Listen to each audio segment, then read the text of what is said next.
Hi! Do you guys ever encountered a witch? Because I feel like my mom is actually one. So, I will do a little story time with my personal experiences with women involved into all this kind of stuff, right? There's a lot of nuance to it. Not everyone is the same. And I think the most interesting fact is that it seems to be feeding off something real. I don't think those women are just LARPing. I think there's something real behind it that is being like a lot of stuff in human society. There is a emotional output. There's something deep in us which these new agendas are feeding off. For my mom, she had quite a interesting life. She was born in 84 in East Germany. Her father was working for the National People's Army. He was a Hauptmann. I think that's the equivalent to a captain in American grades. Something like that. And her mother was a nurse. So two positions, her parents were pretty close to the system, if you want to see it like that.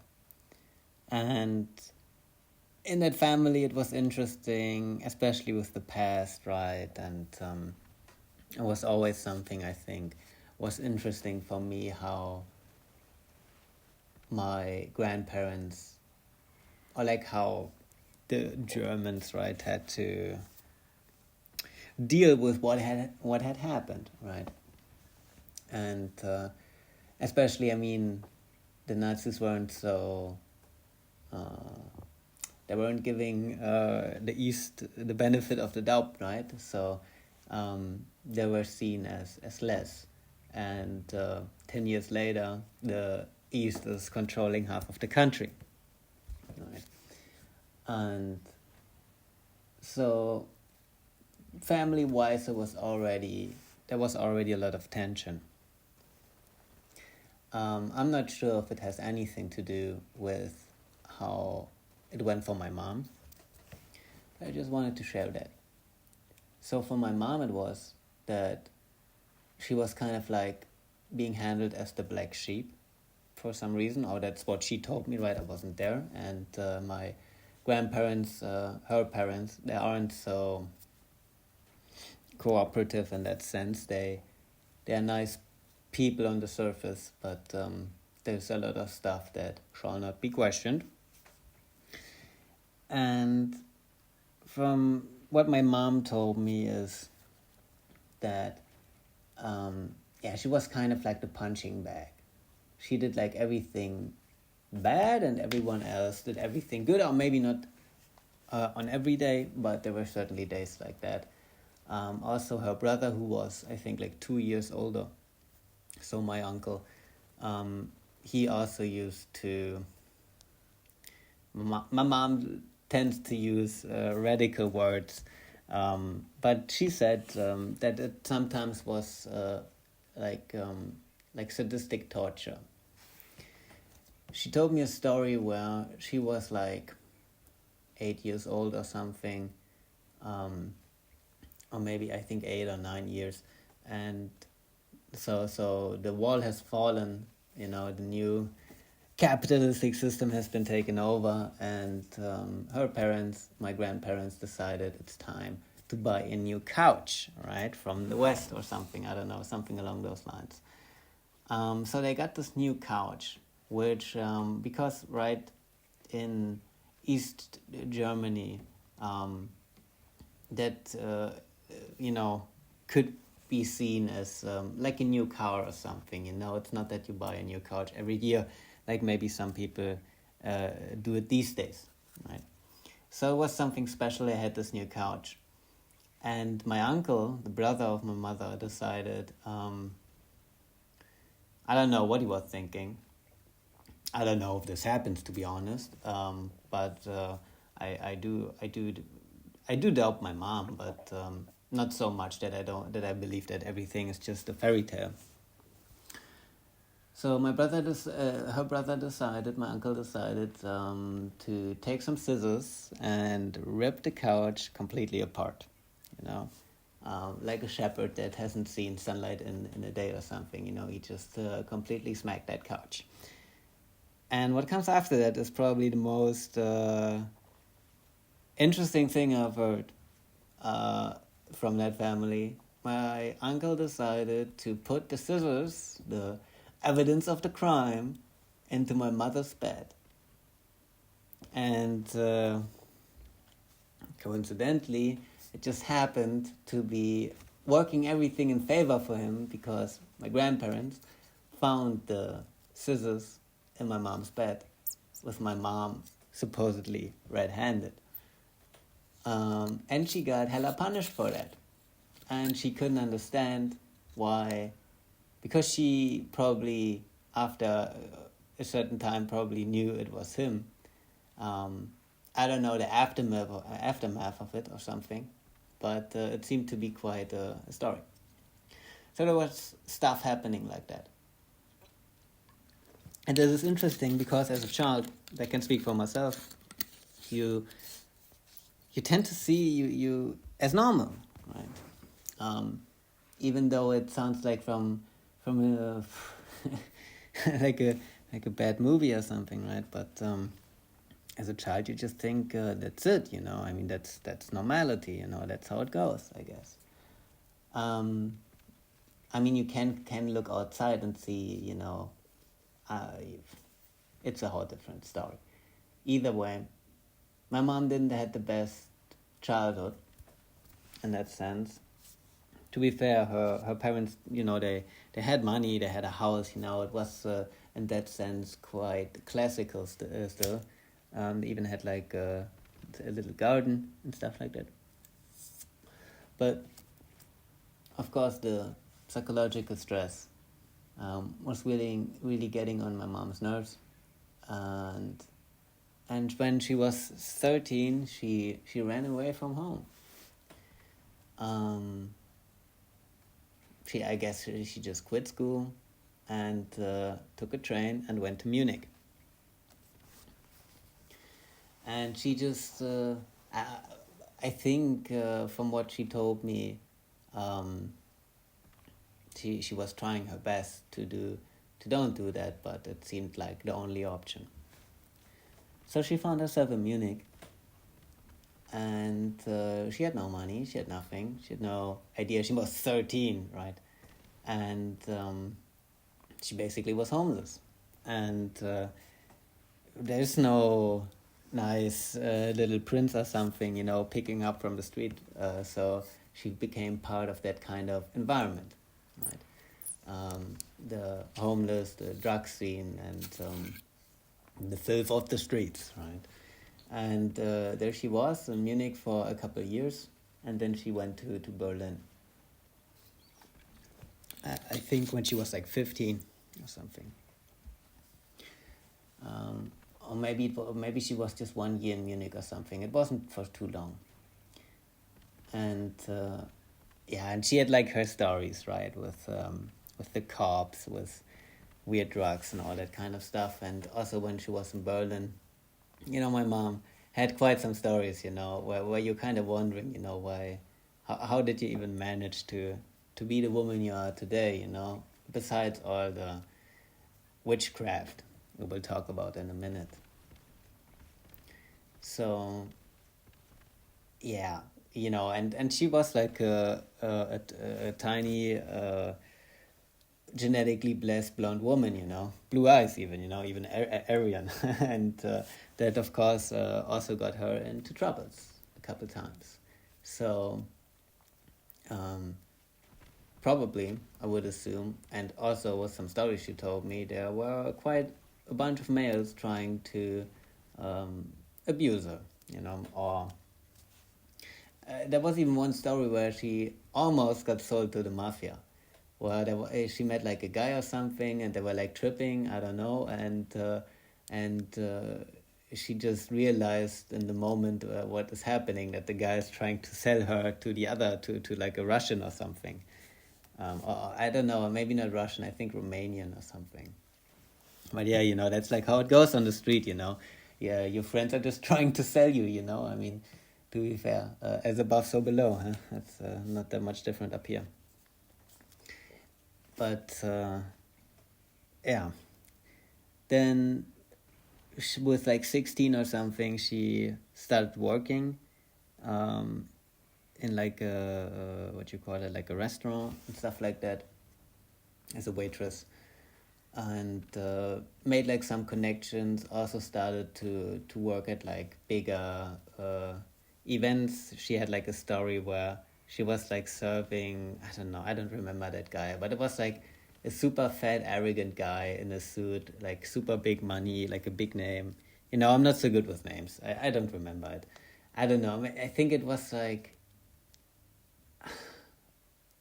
it was like a German guy. I don't remember, like a big capitalist, like a rich guy. I don't remember who he was, what he was doing, and I don't even really care.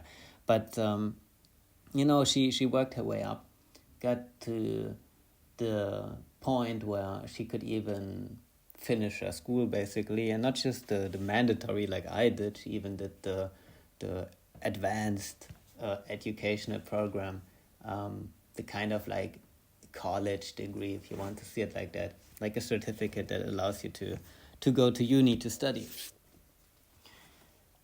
And meanwhile, she just I think when she was 18, she had like her first own apartment. And before that, she was like sometimes on the street, sometimes trying to sleep over with some friends. I don't want to think too much about what my mom had to do to survive her to have a warm night, right?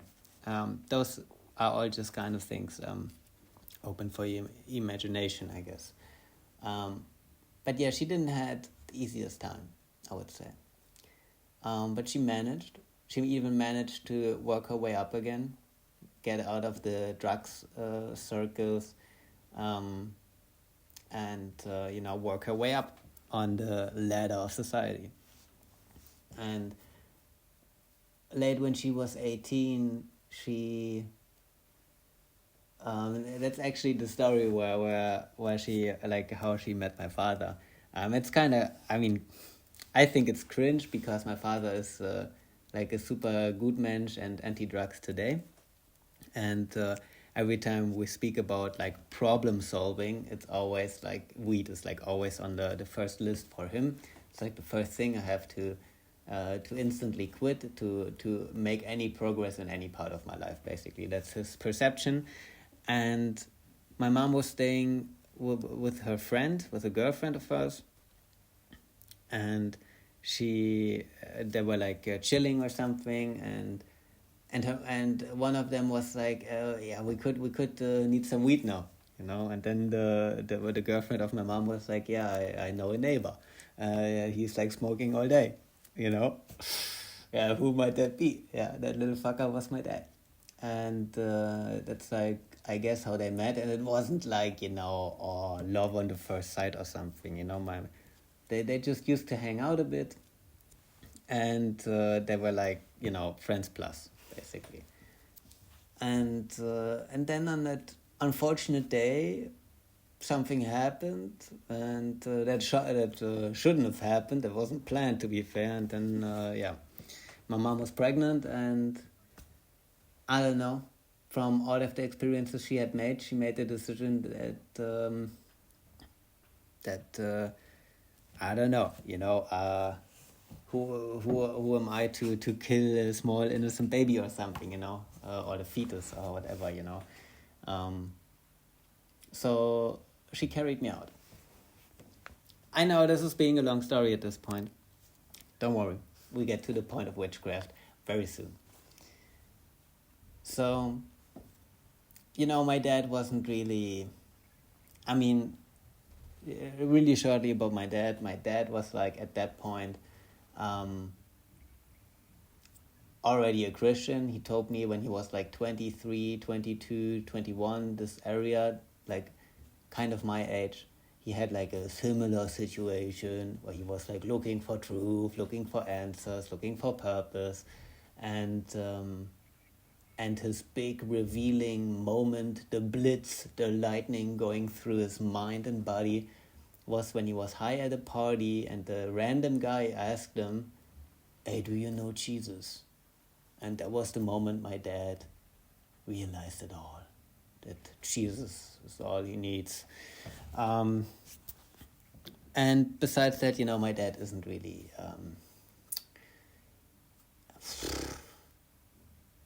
different story. But of course, my dad couldn't hold my mom. Also, my mom,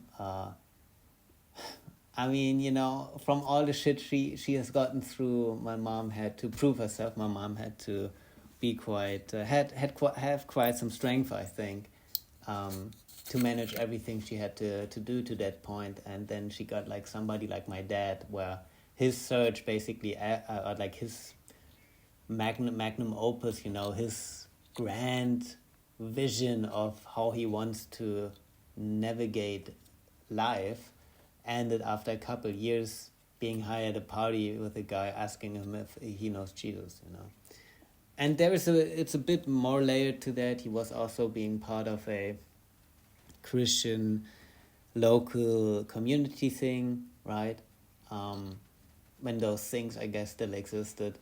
And so he also had this like kind of group validation,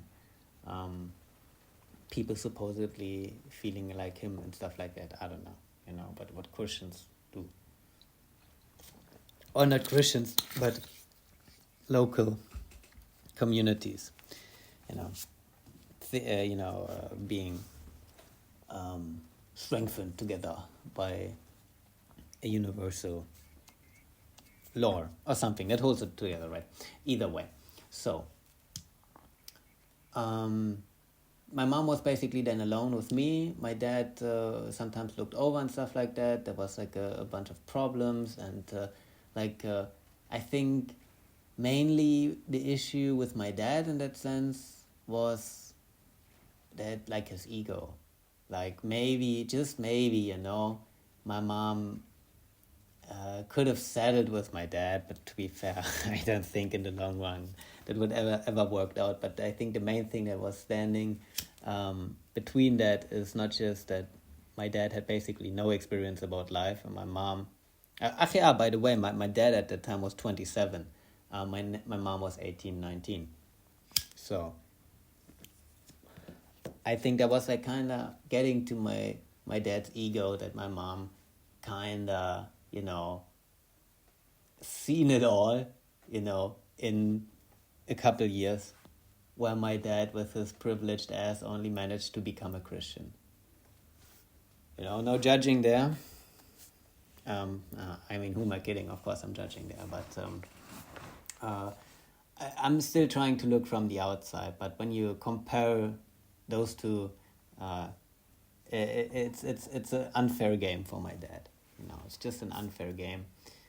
And so my mom started, when she got me, she still was like working a couple jobs, being in the restaurants, working as a waitress. And when I started to go to school, she was becoming financially more stable. She had like cleansed her kind of field, right? At the point where she got a son, that was like also a changer for her, right? She not just managed to get out of homelessness, but now she's a mom, right? And she had like a really, really strong, this like mom providing feeling. So it was really, really important for her to do everything, for her offspring. And so yeah, she when I was like starting at school, she was thinking about studying. And then we moved from Berlin to the north, where she was starting to study history and Germanistic, which is like German language and some other, like, yeah, German stuff, basically. History and German stuff. And so that was quite, I mean, if you see it, right? I mean, like, when she was like 17, she still was homeless. And then, like, 6 years later or something, she had 2 kids at that point. Had like an own apartment, was making her own money, studying and shit like that, right? So, even though my mom didn't have the best start, she quite managed to work her way up again, to catch up with the others, if you want to see it like that. And she studied this stuff for like until I was like 12 or something, 12. 13 maybe, and then she quit. So she had like I think studied for like 6 years or something. So she just needed like 1 or 2 more years, and some big exams, and then she could have gotten a teacher. I think that was her plan at the time, to become a teacher.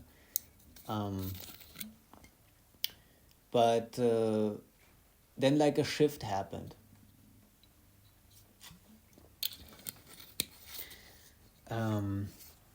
I mean, my mom was always interested in doing the right thing, in in ethics and in morality, and so probably because the universities don't give a bunch of answers to anything,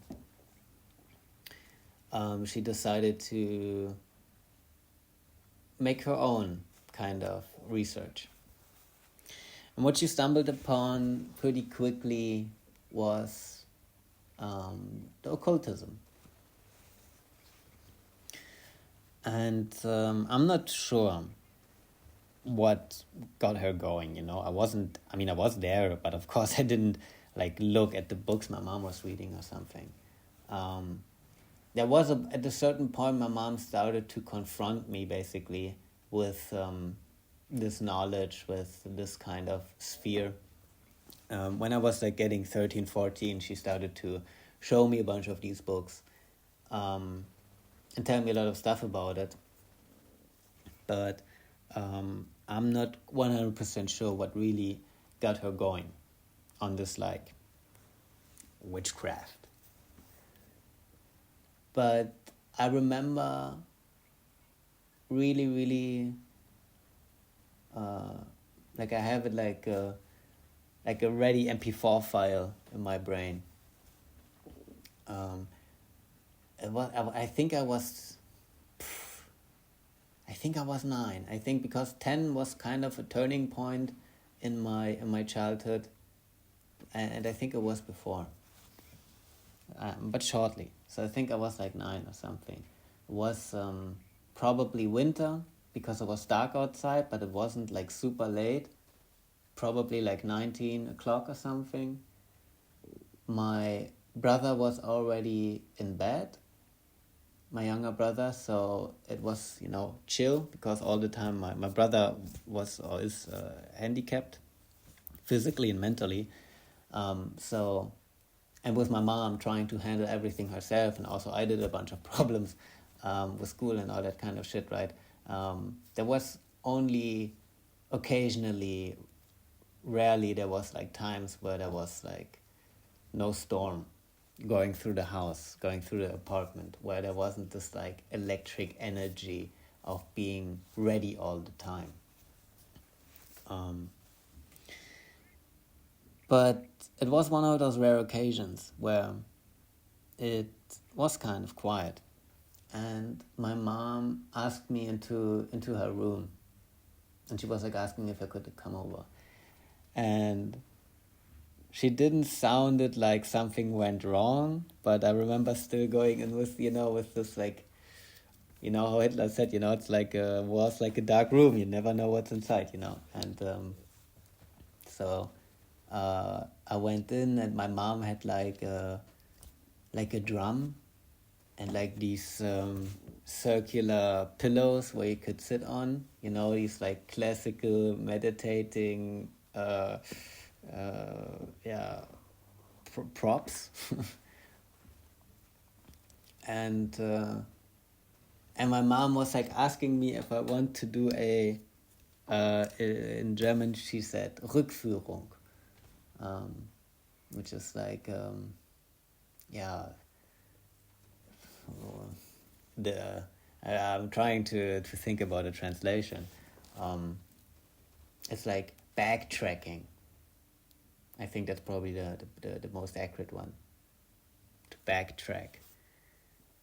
To revisit, maybe also. And I had like no idea what she was like on about, right? But like she was like super calm, and I don't know, she really wanted to, it looked like she wanted to do something, so I was like, okay, yeah, sure, I don't know, let's do it. And I had to like close my eyes. She started to play the drums like a little bit, you know, like dun dun dun dun dun or something like that, you know. uh, and and then she was like yeah, like saying some stuff, you know. What did she say? Imagine you are at a because I don't remember actually what she was saying. I just I remember pinpointly which images I saw, right? And that was like the whole scheme. So she was like telling me something, and then I had to like just look at the images that pop up in my brain, and then I just told her what I saw, you know. And like I remember one thing was uh, like I said, I don't remember what she was telling me. I just remember what I saw. And what I saw, the first thing or the first scenery was like it reminded me of like Ice Age 3. But like on the beginning of the movie, like this like kind of Ice Age landscape, you know, a lot of snow or and like pine trees or something, big trees, and like a big area covered in rocks and snow and ice. And in the middle of this like forest, or I don't know, in the middle of this area, there was like a big hole in the ground. And I think it reminded me of Ice Age 3 because you have this like transition from, you know, the the upper area, right, to the hollow earth, right? Or in Ice Age 3 it's like that, right? And they go travel down to the dinosaurs that still live below the ice or something, you know. um, um, but like, yeah, this image kind of reminded me of that. So you had like this scenery, this like ice scenery with like a big hole with like a portal, maybe even, not sure. um, it feels like a portal. It didn't look how I would like imagine a portal. You know, there was no structures. There was nothing. You know, it was just a big hole. You know, uh, in this forest. And that I remember my mom asked me to go down there, to look what's down there, and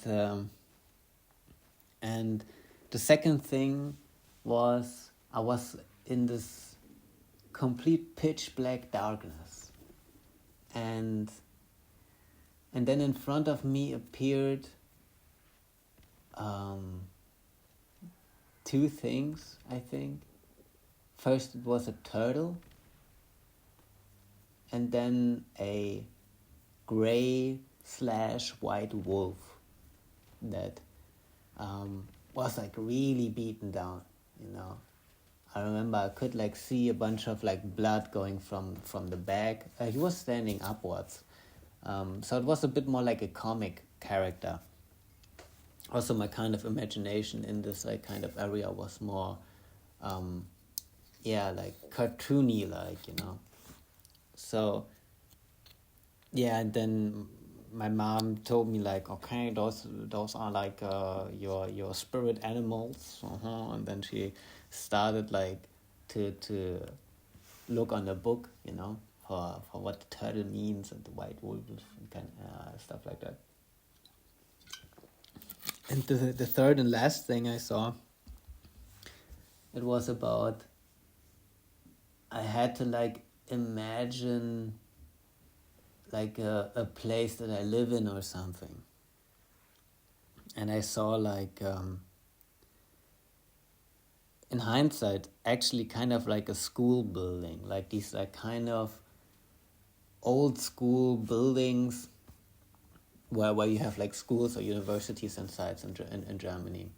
So not really the most inviting kind of architecture, to be fair. And then I had to like, and also like the scenery around, it was like, like in these like typical spooky fucking Scooby-Doo movies, you had like this like bluish green kind of grass, or like grass that's being like lit from like a full moon or something. You had like this like fog in the air. You had like these like graveyard fences, those that are just like a black fence with these like spikes on top. And it was like a really classical like a graveyard zombie horror scenery around the building. The building itself also looked like it wasn't maintained for quite a while. It didn't look like a haunted mansion or something. It seemed that the scenery and the building itself, they were like kind of I don't know, opposite to one another. Maybe not opposite, it's not like that the building was like shining in the brightest light, but also it wasn't, being part of the scenery yet. And I had to go around in this house, and I had to look at different rooms. I remember the rooms had like different colors. There was like a room completely in yellow, and the room completely in this like 50s, 60s vintage kind of green turquoise, do you call it like that? And yeah, stuff like that, and also like from my today's standpoint, I think like, what the fuck did I do? What the fuck did I do? What the fuck did my mom do with me? Because it got me mixed up a bit, because I was like thinking like, what's the point of this? Am I just imagining stuff? Because I knew as a kid, I could imagine a lot. I remember when I was like playing like with my Lego Star Wars, and they had like Captain Rex and Obi-Wan and the boys, and they were like on a special mission or something, Bro, like I had like some really intense Lego Star Wars sessions, like with the toys, not with the computer game, And so I knew that my imagination was highly leveled already at that point. But yeah, kind of weird. And I wasn't, I remember I just already at that point felt like there's not much point to think about that, I mean, it's interesting to see what, the different possibilities of that actually meant something really deep. But, it's like, if you want to, you can, that's like how humans are wired. We tend to see what we want. And, or not what we want, maybe more like we tend to see what we are. And so there's a lot of stuff out there where you can see yourself in, because it's hard to explain, but anyways, this is exactly this kind of like mental blockages that are like appearing when you start to try to pick it apart. And so that was like my first encounter, or like really close encounter with witchcraft, I think. I mean, my mom was just starting this stuff at that point, and she was a beginner, and also because she did this like kind of stuff more often to me later down the road, and not so often, like maybe like twice a year or something.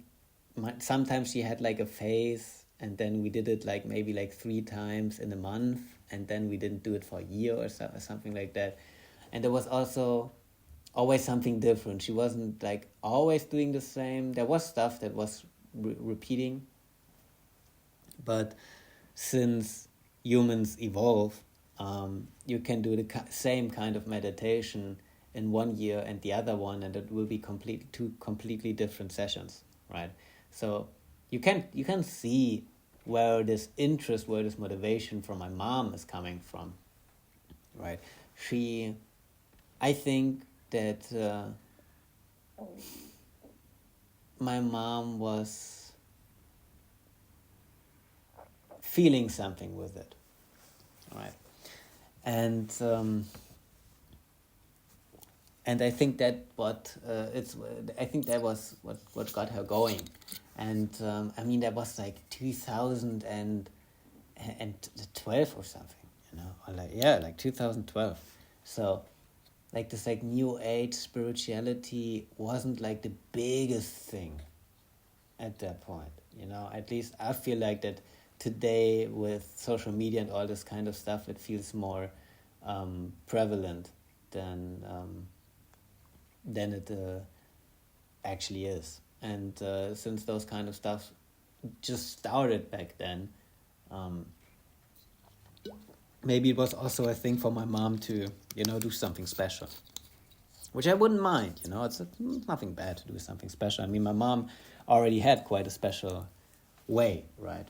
And also probably, right, she took a bunch of drugs. She knew the kind of, that reality is relative.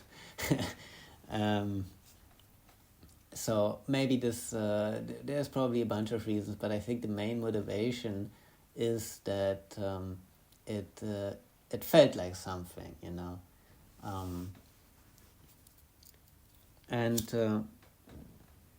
I also probably, my mom had to deal with a bunch of shit, right,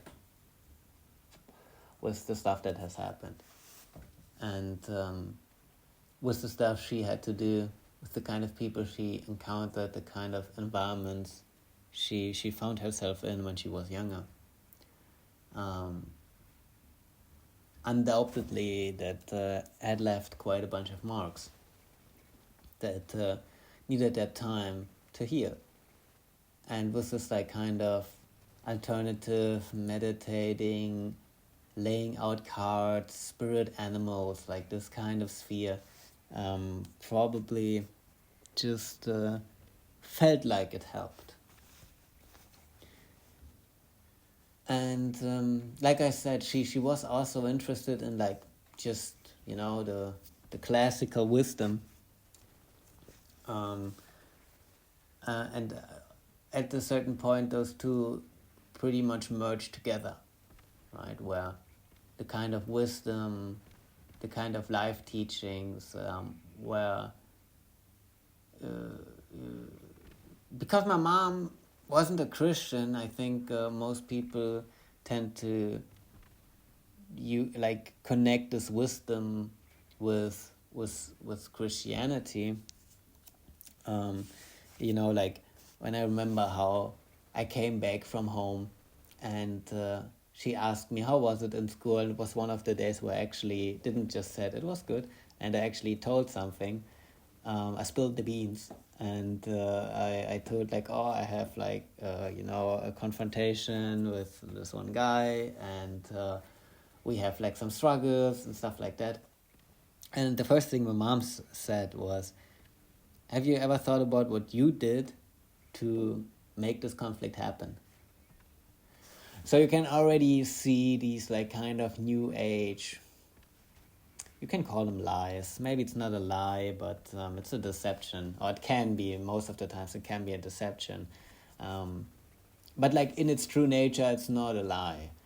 Because it is something to consider, right? What you might have done to the conflicts you encounter.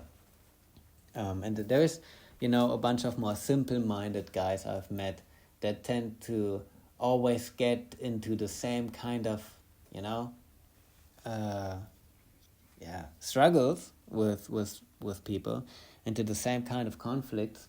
And when you start to analyze it a bit, you can pretty soon tell why this reoccurring pattern is occurring, why this person is getting into these kind of conflicts most of the time, because it has something to do with himself, right?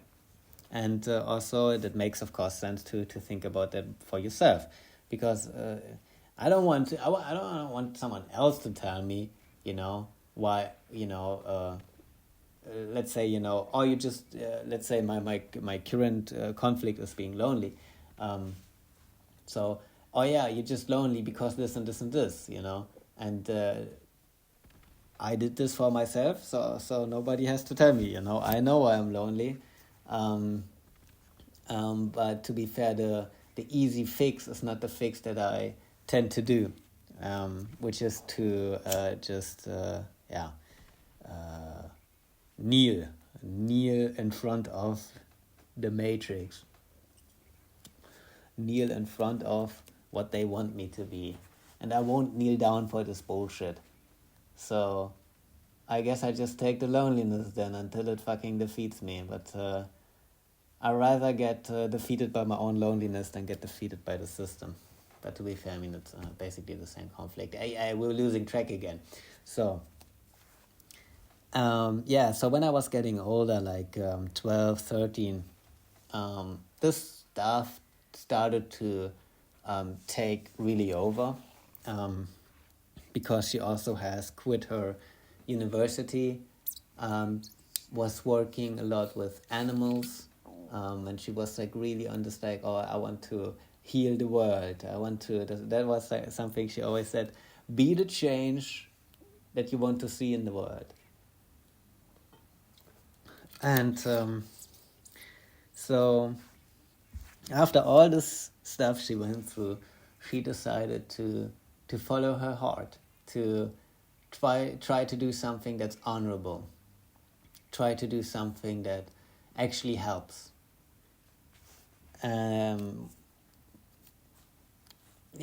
But it got her into new circles, right? I think there was also something, because before that, my mom was just working her ass off all the time. And also with the universities, there was not really much time for friends. And the couple friends she had was basically either some people from the uni or some other people she did some music with. Yes, my mother was also in a band. And so this like new agey spirituality thing, and because she started actually working as that, as a shaman, I don't remember what was the time when she started. I think I was like 14 maybe, and so she took like maybe like 4 or 5 years to, or maybe even longer, to like kind of study this stuff. She read a bunch of books, and I guess like after those years she was ready to do her job, or to become a shaman herself. And there was a time where my mom, I think, flourished for a little time. I think she had quite a bunch of fun in doing that. She met a bunch of people that were like-minded, and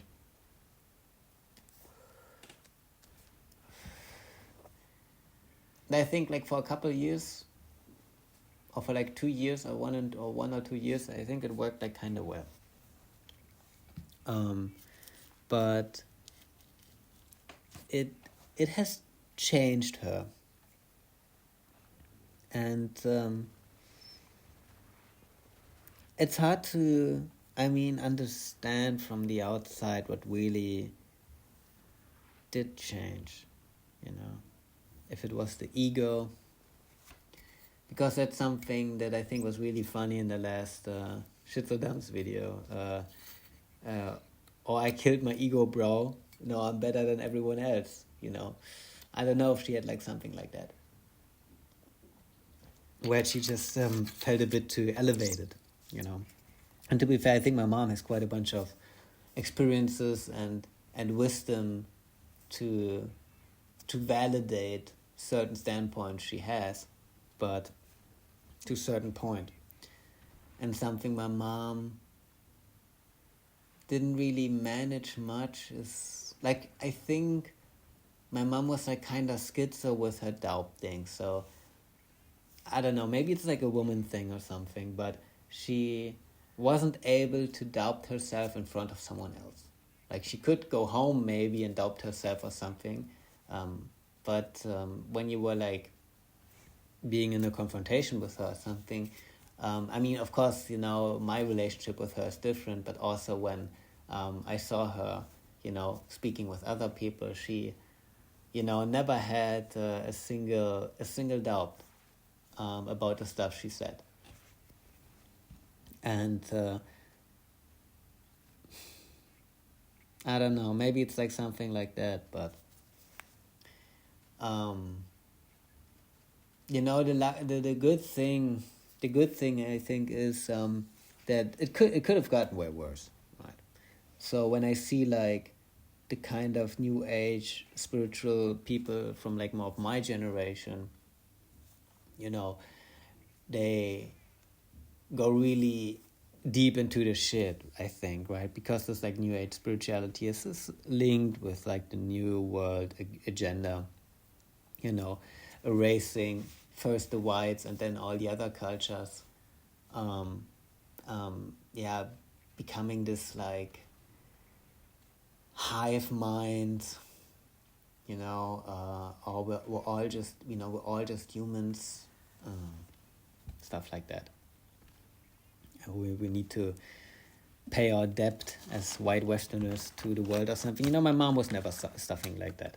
My mom knew about the Rothschilds, and I'm not sure about how much more she did know, but she did know something about the bigger scheme behind it all.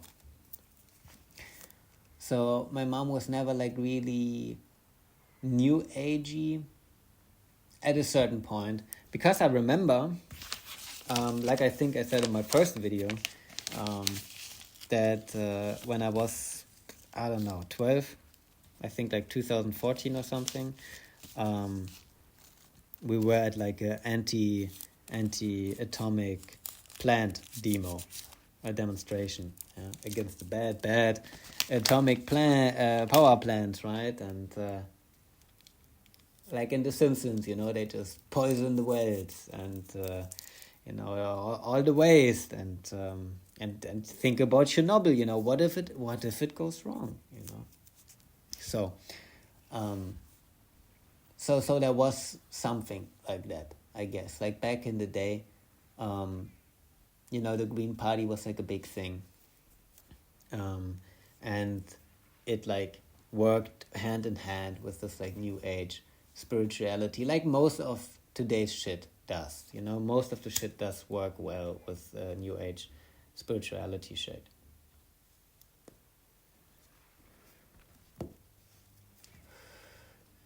So, but that didn't really occur again. Politics was never really a big thing. My mom was just a big doubter. She didn't trust the politicians, and I don't remember that we ever talked much about it, right? So that's like the good thing, I guess. My mom was never really much into like she didn't tell me that I have to like race mix myself or something. But she also didn't say I had to keep my bloodline clean. My mom wasn't like on that political side that much. My mom was more about trying to do the right thing, and she wasn't so much influenced by the TV at a certain point.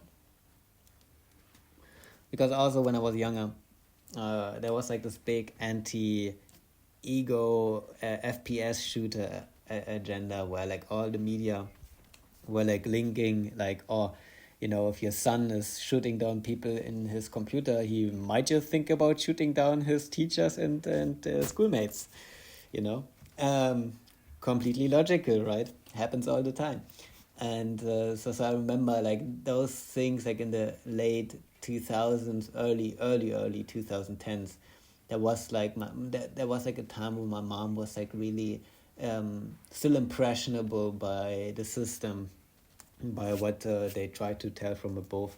But yeah, you know, uh, I think my mom had just probably enough struggles to figure out her own shit, than to try to figure out, how culture should be working, how blah blah blah blah blah, all this like kind of stuff, you know.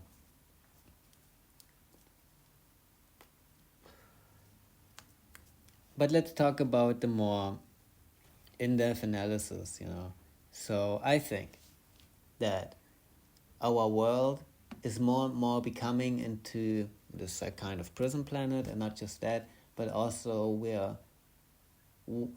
working ourselves away from nature. We're becoming like life is becoming more and more artificial. So there's a good part, there's a necessary part to that, but also there is a part where there needs to be a balance, right? If we build a human experience that basically doesn't, involve the human anymore, when we have to be something that we're actually just not meant to be from our, like genetics cannot keep up this fast, So there is this emotional output, which is trying to bring tradition back, And I think a lot of women get that from this like witchcraft, that they can reconnect with their old bloodlines, with like the shamans and stuff like that, like all this like kind of stuff. Also, like I feel like a lot of like new age spirituality is also like linked a bit with the like the druids and like the Irish like kind of folklore, because that in our modern times it's like one of the surviving like original European cultures that we still have like quite a bunch of like popular memory of. I think personally, I think they're like not, like super crazy special. I think they just managed to preserve more of their culture than all the other one that got melted down by Christianity. And like, yeah, because then my mom also she like tied her, or like make her hair red and stuff like that, and like also probably because there's a bunch of women, this like kind of idea of being the hunted witch of the village, being so extraordinary that the others just can't deal with you, you're just too special and you become dangerous for them, and you're being treated like a witch. And then you get this like repeating cycle of self affirmation, how you say it,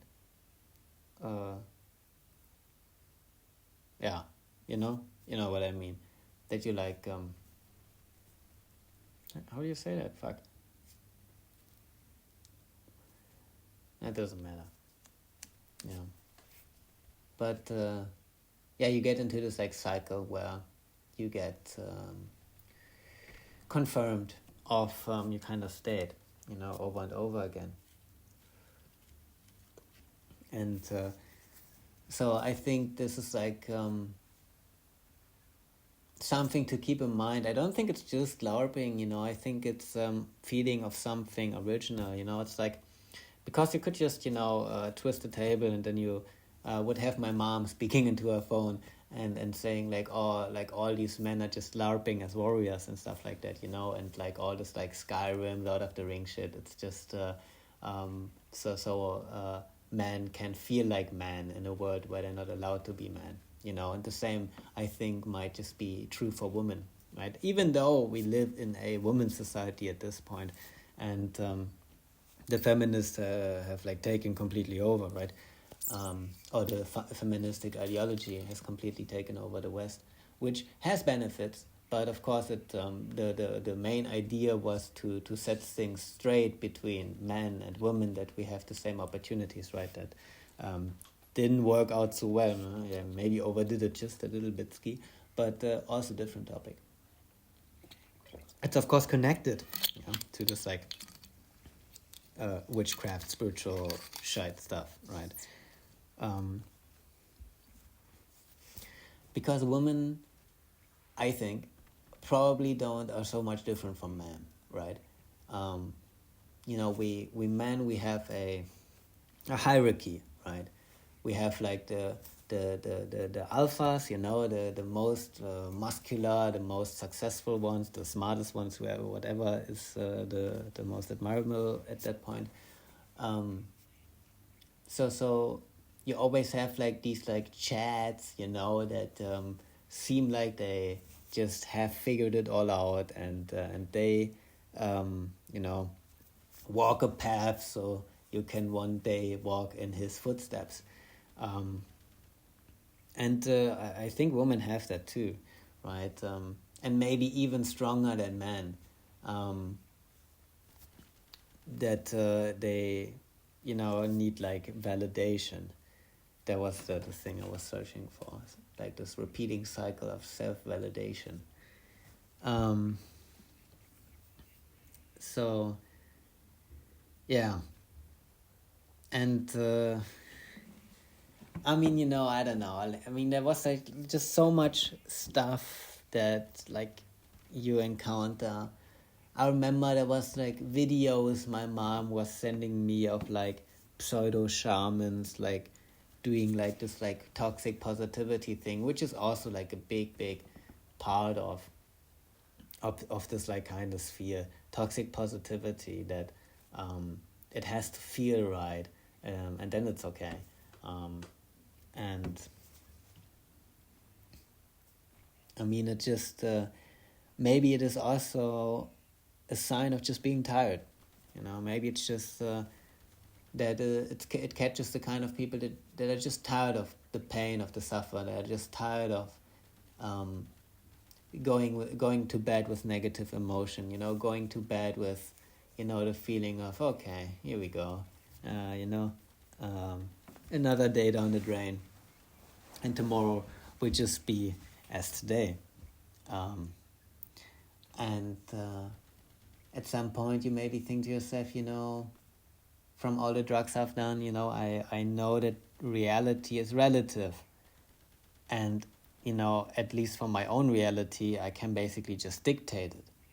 I can say how things are, and, and they are like that then, I can construct lies that confuse me to a point where I won't even ask any questions anymore. And if it all comes down to the result that I can go to bed with a positive feeling, then it might just be worth it, And of course it's fake positivity, right? It's a trick. You're just tricking your mind, in this like, if I just avoid all the negative thoughts, then I will finally feel positive and happy, and it just doesn't work like that, You have to figure that shit out. And also for my mom, I think she was stronger, way stronger than my dad, in her kind of search for something. But I think also for her, in the end, she took one too early, I think. I think she missed the spot. Because yeah, I don't know. It is a long story, like, because like with the kind of people she was like meeting in this like spiritual scene, they're like all posers. Like 99% of them are just posers, and like if you like meet up with like spiritual people or something and you do like rituals with them, the only like I think the only real people around are those who look clueless, those who feel like this is weird, you know, because it's something else when you have like a ritual with a big fire and you dance around it and you take like drugs or drink alcohol or something, you know. It's like something else when it's like organic, but it's just larping, you know. It's oh, let's do it like the Vikings did, you know. Let's do it like the Irishman did, you know. Let's do like a ritual, you know. um, and because I was also invited to these like kind of rituals also where my mom and her like friends, her like fellow women, and then because it was like a thing, I remember my mom started to have like a group with these women and they called it the woman circle. Yeah, the woman circle. And I think that was like a thing for like 2 years or 3 years, and then it broke down because my mom couldn't get along with the other woman anymore. And that was like, I mean, it's like what you expect, you know. There was like always drama. I mean, but it would be okay, you know, if you wouldn't try to LARP at these as these like beings of infinite wisdom. But then in the end, on the surface or on the deeper levels, how you want to see it, it's just you know, just a normal group of girls, you know, or women, you know, and yeah, no, and it was like weird, like because my mom, she sometimes just couldn't shut up about it, you know, and she was just ranting and ranting and ranting about like some complete nonsense shit like one of the other girls did in that group, and you know how it's like a complete betrayal and this and this and this, and it was like really really minor things, and then I was just sitting there, you know, and I remember, you know, these like moments when, I mean, maybe it's relatable, I don't know, I had like a really dominant mom. So she's just ranting and ranting and ranting to a point where you kind of stop listening because it's just like what should I even say to something like that? Like, oh no, like you should really, you know, show her how it's done or something, or maybe you need to kick her out of the group or something. You know, I'm not allowed to say anything like that. And then my mom is just ranting, and my mind is just going somewhere else, and then suddenly it's going quiet, and my mom is like expecting me to react for what she just said, and those are scary moments, man. Yeah, but yeah, these like meditations that we did, and this like all like this card stuff, like that's something my mom like really really started to do a bunch. True, there was also like how you call it, like in Germany we call it like homeopathy. It's like small little white bubbles, which are just like 99% just water, and like, or like 99.9% water, and like one little bitski is like one atom or one molecule of fucking, I don't know, wolf's milk, or uh, or scorpion, or I don't know, you know, stuff like that. And then she had like a really really big bag filled with these little glasses with the bubbles inside, all were like neatly ordered, and she had like, you know, written text on all of them, and then she had like a big book where you know, it was like medicine, you know, or you have this, oh, you need to take, wait, let me check, you know. Then she checked her book. Ah, yeah, okay, you need to take this. And then she grabbed her bag and, you know, looked through the glasses. And then she picked a glass and be like, ah, yeah, this might be it. And then she tested. Like, she said I should, like, turn my back to her and put my hands on the bag. like to, if and then she was like giving me these like glass bottles with the bubbles inside, and she put like one into my left hand and one into my right hand, and I should like just, I don't know, like feel which one is heavier or something. And then she would like, after like the way I holded these like glass bottles, from that, the way I was holding them, she like decided, yeah, okay, it's the right one. Nah, wait. And then she tested like different stuff, and yeah, it's the right one. And then you take like these bubbles, um, and they just taste like sugar, basically, like little sugar bubbles. And then something happens in life, like it always does, and then it's like, yeah, the medication has worked. Yeah, the wolf's milk is doing its thing. I don't know, mate. I don't know, because like to like test around with shit like that. I wouldn't mind. You know, but when she has like all these books telling her that this is the truth, all you need are these like little things, and they will, you know, get your life where you want it to be. And then you have like, the life of my mom just went miserable again. Like right now my mom is like completely alone. She has like one or two friends, like still from this like spiritual scene. She's still working as that. But she has like no ties to her family, which is a different story.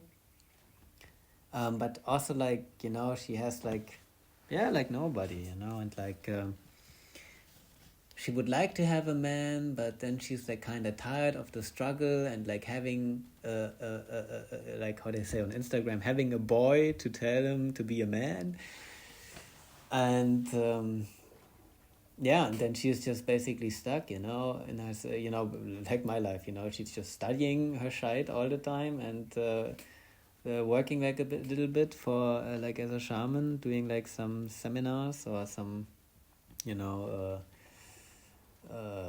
like presentations and shit like that, or sometimes like a meditation with others. Yeah, but and like I have no contact with her anymore because she cut it off. I mean, firstly I cut it off, and I was like, I need a break for a year, and then after a year, I tried to pick up the contact again, and she didn't really got it that I wanted to cut it off for a year. So it was like she didn't really understood why I was like being kind, because she thought I cut it off with her. So we met up with a therapist and talked about it for like 3 or 4 sessions.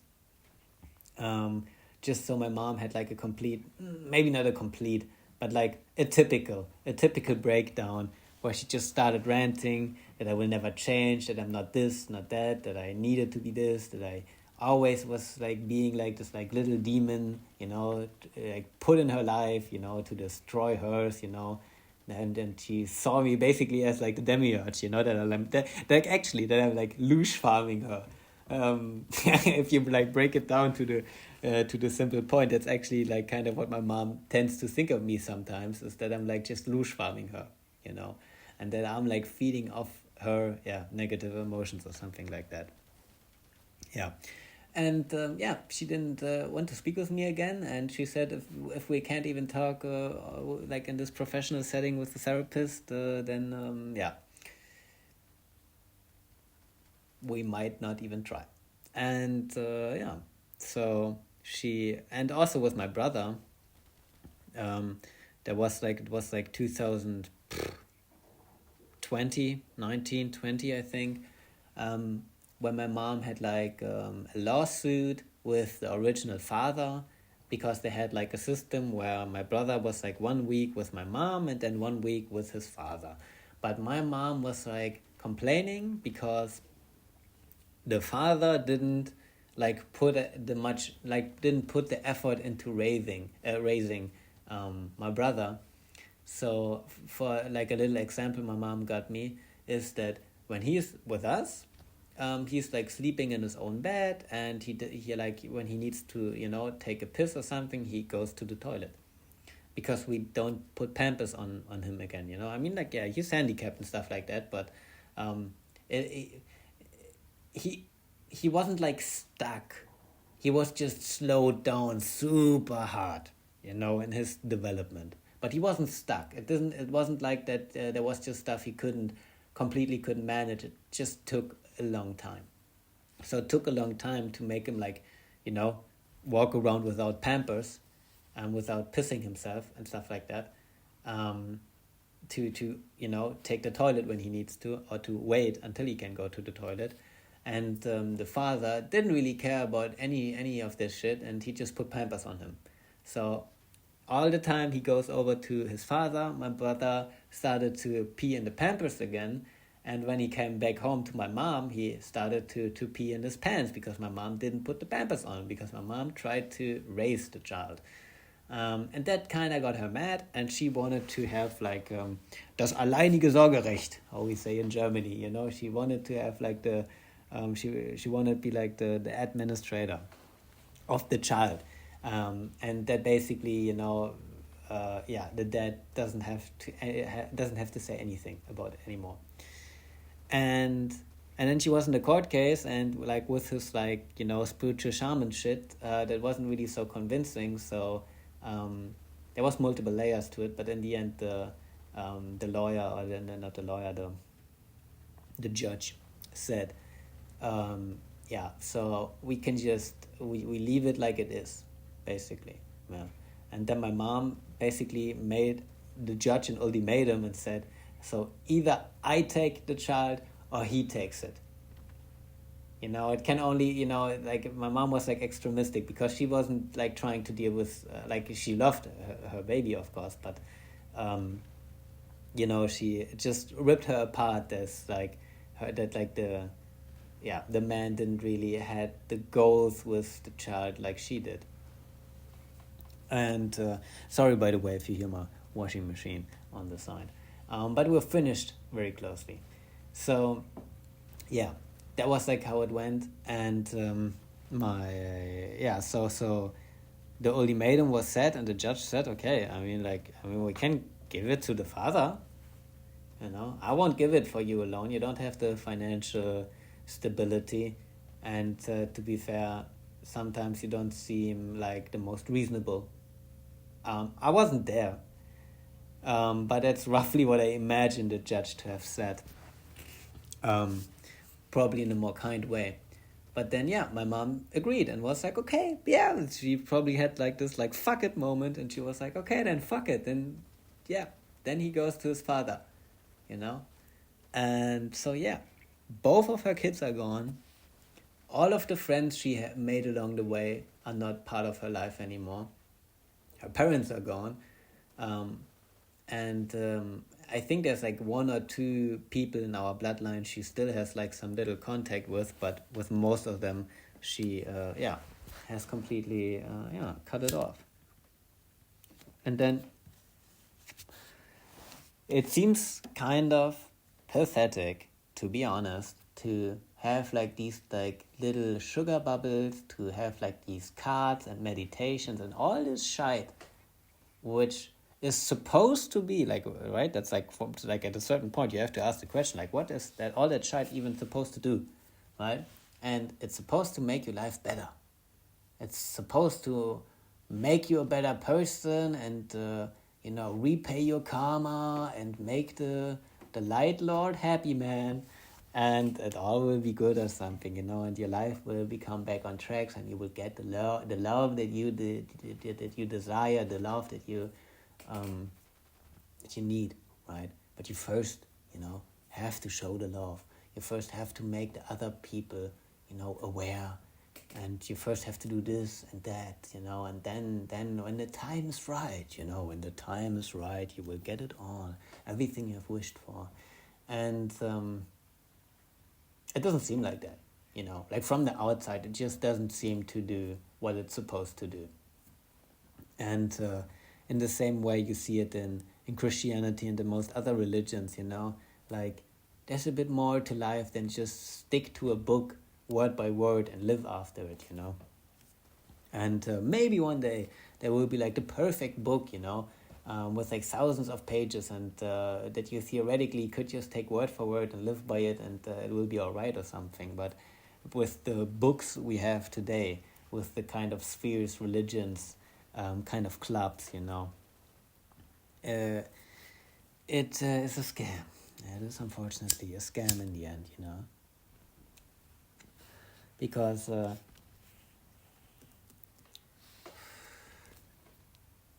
I mean, when my mom started with this shit, she was still working at the uni. She still had a really nice apartment in a nice city. You know, she had problems for sure, but if we look at today, I mean, it seems like she just lost everything. And I think the last thing she lost was her mind, because I could tell, you know, when I was like in the therapy sessions with her, you know, she's just not thinking clearly. She is like, how would a Jedi say, like your emotions are clouding your clarity, you know, and she just has a bunch of these unsolved emotions in her that she didn't manage to, you know, connect to the right causes, and then she's just, yeah, being confused emotionally, but thinks she's completely clearly in her mind. And like I said, you know, it doesn't seem she has any doubt, you know, when she's like saying that I was basically, you know, douche farming her. And then also the therapist is like saying, I mean, she didn't say it like that, right? But I mean, that what it comes down to. And then also the therapist said, like, I mean, like, he was a child, you know, he was like 6 or something, or like a child can't douche farm his parents. And your son, like, maybe, but your son doesn't really seem to be this like kind of demonic, sadistic person, you know, who tortures like little flies, and, you know, puts the wings out of a fly or something for his own pleasure, you know. And then my mom is of course like, yeah, but you don't know him, you know. And then like this shit is, yeah, like starting, you know, that I'm just, you know, he's just presenting himself as this like nice person, but if you would actually know him like I do, you know.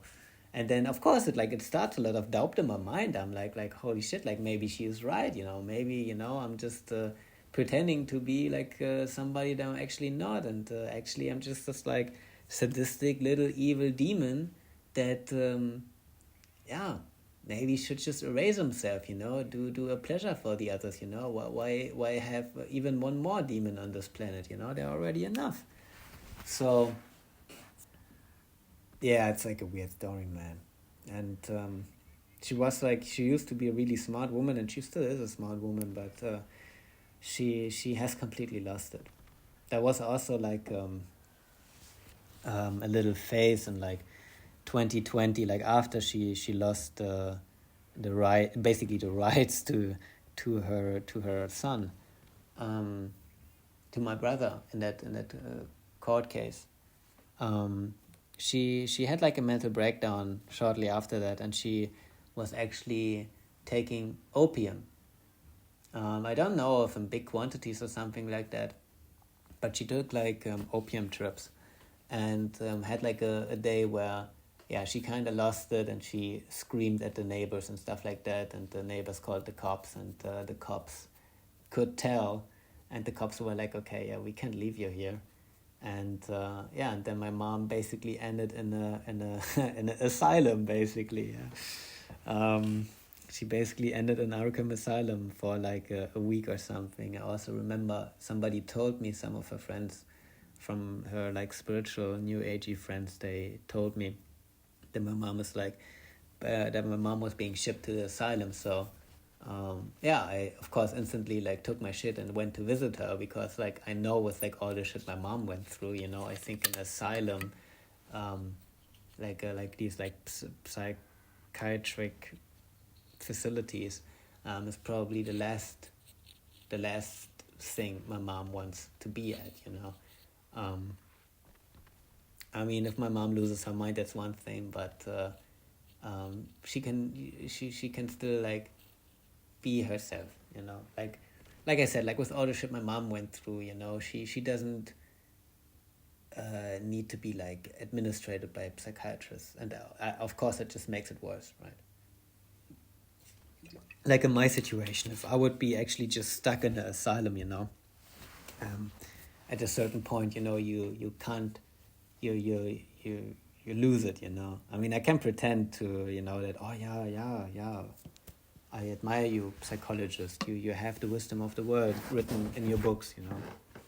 And I can like pretend that, you know, but you know, I know if I show my true self, they instantly put me into a cell on some meds, you know, strap me onto a bed. And the same with my mom. So I visited her, and I was like, you know, making sure that you know, they're not giving her anything, making sure that she is being treated respectfully, and of course I was like trying to figure out if we can get her out of there, you know, or like how long it will take, like what like, you know, what kind of, why are they even holding her there, you know, what's the reason and stuff like that. And yeah, in the end she was very calm, and yeah, and at some point she managed to get out of it again, and then it just yeah, all repeated basically. So that was like stuff I did for my mom, you know, look out for the dog, and you know, I tried to do the stuff that I could, you know, but it was never enough for her. And yeah, just like I couldn't get rid of this like image that you know, if she has like a doubt or something, she always is being reminded of this image she has created for me, that I'm just this like, yeah, little demon. So yeah, and like yeah, it's quite a story, you know, it's quite a story, and it's quite unfortunate, you know, that she, because like also like with, I feel like, you know, the whole point, I think she forgot the whole point why she started this like way, why she started to get into this like meditating and all this like kind of shit. I feel like she kind of lost the point, and now she is just running in a circle, you know, and actually achieving achieving illusions, you know. I feel like it, you know. There's like no big plan. There's uh like for her, the enemy in the world are the narcissists, and she's like basically one of the biggest narcissists herself. And I don't know, man, I just really hope she manages to figure it out,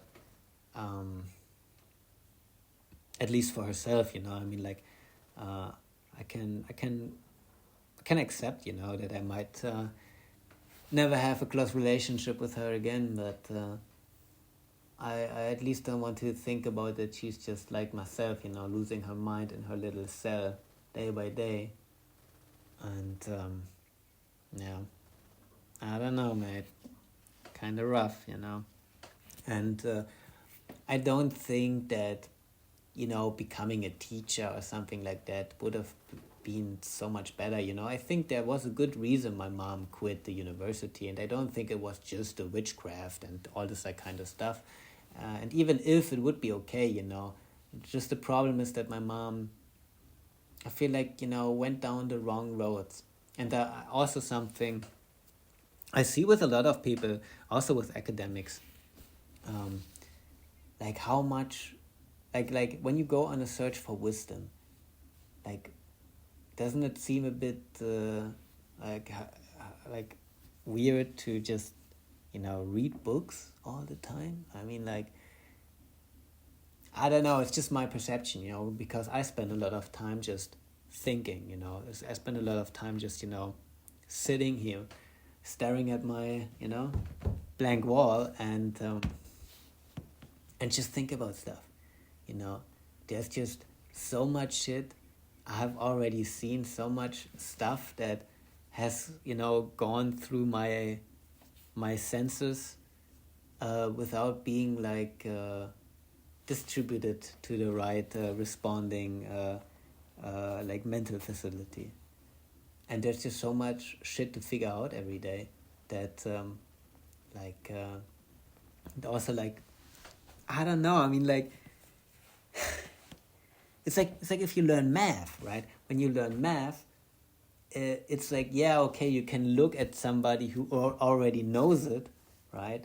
And it might help you a bit, but like the true mathematical understanding, you get when you figure it out yourself, when you figure it out yourself, then there's just like this like internal, like it's just so much different, to have like this accomplishment yourself, to find wisdom or to find truth or to find the right thing to do at a certain point, yourself.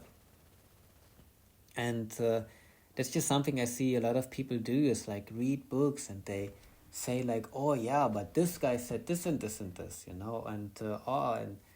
like, I don't know, seems a bit off to me, and I think that might be the biggest problem my mom had. I think if my mom spent more time with herself instead of reading all these like fancy super smart books, she might not be at the point where she is today, and I think males and females are having the same problem, where like, who am I to have the wisdom of the world? Who am I to figure it all out? I need like all these other peoples to go through the thoughts, instead of just do it yourself. Because I think personally, sooner or later you write every philosophy book yourself. Sooner or later you come across all the thoughts to Kant and Nietzsche and to Schopenhauer and who these fuckers are called, Sooner or later you come across the same path, Philosophy is like, it's an environment, and if you just start walking, you will walk down the same paths all the other philosophers have, And why restrict yourself to the wisdom of somebody else? Why even do you want to have the wisdom of somebody else, I want to figure it out myself, I'm good, Nietzsche, I mean, like, I hear you, buddy, but, I'm good, I will figure it out myself. Because if you would have figured it out, I wouldn't even need to try, right? If we had, like, a guru, if we had, like Jesus and all these, like, messiahs out there, all these people who tried to, figure it all out, if they would have achieved it, we wouldn't be here sitting in this, like, bullshit, right? I mean, I think people will always, think about trying to crack down the code of reality. There's nothing wrong with that, but that's more of a side quest today for philosophers, I think, right? Because the main quest is to, crack the code of the matrix that they're trying to build on top of the actual matrix, right? And if we manage to deal with that, then we can go back to the main philosophy to think about life and the purpose of life. But right now our purpose is pretty clearly to prevent this kind of reality that they are constructing around us, this kind of perception. Either way, I think that was it. Yeah, it was basically about my mom, I think, and about a little witchcraft. Yeah, I don't know. Probably. What time do we have? Oh my God! Yeah, okay. It's a bit of a longer one this time again. But you know how it goes. You know how it goes. So yeah, I would say stay tight and see you later.